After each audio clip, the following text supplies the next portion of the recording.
So Satou is back. Satou is back. Like, she is very not in shape. Like, she's not in game shape whatsoever. But you could see flashes of all WNBA Satou Sabally in this game today. Before we get on to, if you guys are new to the channel, subscribe. We're trying to hit 25.34K by the end of the day. So that is 49 more subscribers. If we could hit that, that would be insane. But today, the Germans destroyed Belgium. I will say, I think it was the Belgians dug a hole for themselves in the first quarter that they never really came back from. Like, what were they down? They're down 21 points at halftime. And I thought the Belgians played well, but it's one of those games where it's like you waste all your energy trying to fight it back to 11 points. And then they go on a 6-0 run, suddenly it's 17. And then you're fighting your way back in. Like, I thought that they were, like, Belgium, I think they're going to be fine. Like, they're in a group. The only problem is now is that Belgium have to beat Japan. Like, Japan is not an easy out for anybody. And Belgium have to go and beat them. So beating Germany, who were expected to finish last in this group, was almost a formality. And then the 14-point loss, especially with how America could trounce them. Like, you've got to keep, with the way the Olympic groups are, they could get grouped, which would be scary. The only thing is that if Japan go and beat Germany, which they probably will, Belgium then need to win comfortably against Japan because they could finish last in their group. There is that possibility of Belgium finishing last in the group. Germany you can't take your foot off the gas because of the whole head-to-head rule. But if you're looking in the other groups, I think there are teams that are going to get blitzed. Like, but Belgium are in for a tough rest of the Olympics. And then they have to face, I don't know who their next game is, but their game is USA, is massive. And they can't get beaten by 40 by USA. Like, they can't even lose by 30 to the USA. They got to be within 15, 20. That much of a chance. But from the German side, Satou, 8 of 10 from the line. Her ability to draw fouls was good. She didn't shoot the greatest. She hit a couple of threes. But you can see, like, look, she's a unicorn. She is a 6'4", lefty ball handler who can score at 3 levels at times and can slash and attack the basket well. Alexis Peterson, obviously, again, like their naturalized player. Good point guard. I thought Taurasi Sabally was really good. Like, I haven't seen her absolutely hoop. The last time I saw her hoop was the freaking under-18s Euros when she was playing over in Ireland. And she was just dominant. They could not live with her. But she was really, really good today. Her footwork looked good. That's the best I've seen her in a while. And Feich was also exceptional. Like, how lucky the Liberty are that she came over and they've got her. Like, she's in the top 5 bench players in the WNBA. There's no question about that.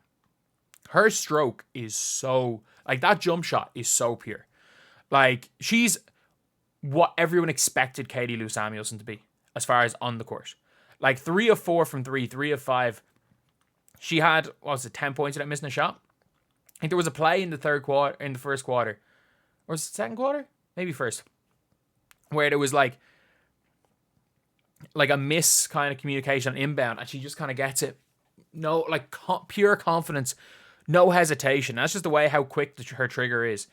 She is somebody that, again, someone I think should offer her a near max to get her off the Liberty. Because if she stays in the Liberty next year, holy crap, they're going to win again. I don't see how the Liberty lose this year, by the way. But then you've got Belgium. Very much a fourth quarter spectacular from Julie Van Loo.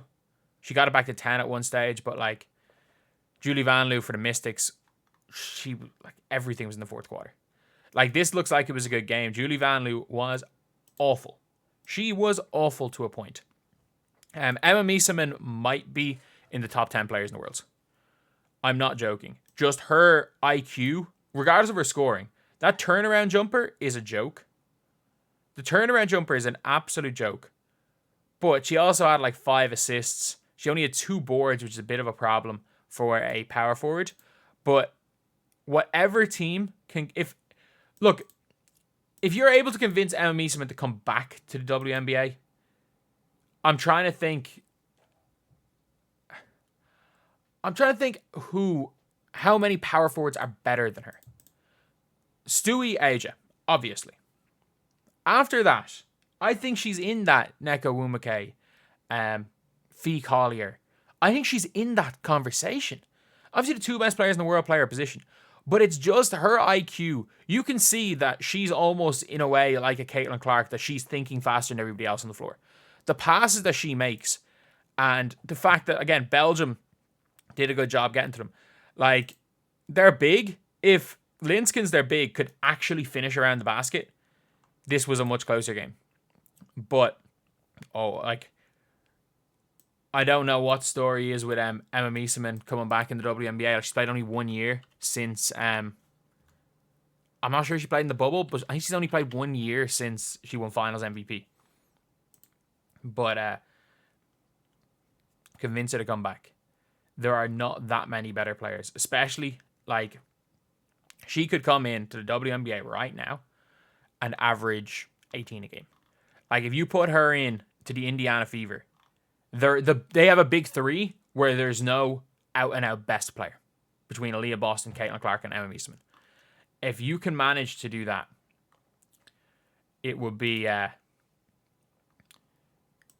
absolutely incredible.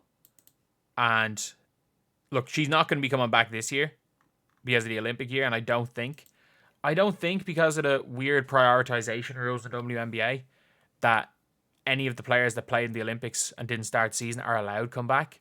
It's a rule that's going to be gone in the CBA. But it's just ridiculous. It's just the dumbest rule ever, the prioritization rule in the W. But at the same time, if for next year, like, she's only going to be 32. She's just turned 31. That's not young for a WNBA player, but, like, not that old. And her game, turnaround jump shots, high post entry passes, and IQ is going to last for years. So I would be pushing. I'd be seeing what she could do. But the number one free agent signing for Indiana has got to be Satou. She showed it today what she can do on the floor. Whether it be at the 3 to 4, she can do a bit of everything. She is a unicorn as far as the WNBA is concerned. Like, if we want to talk about unicorns, Stewie probably is better, but the only other player you can call almost like a unicorn is a Satou Sabally. And this is how well and out of shape Satou played. If Satou goes and gets back in shape with Indiana, holy moly.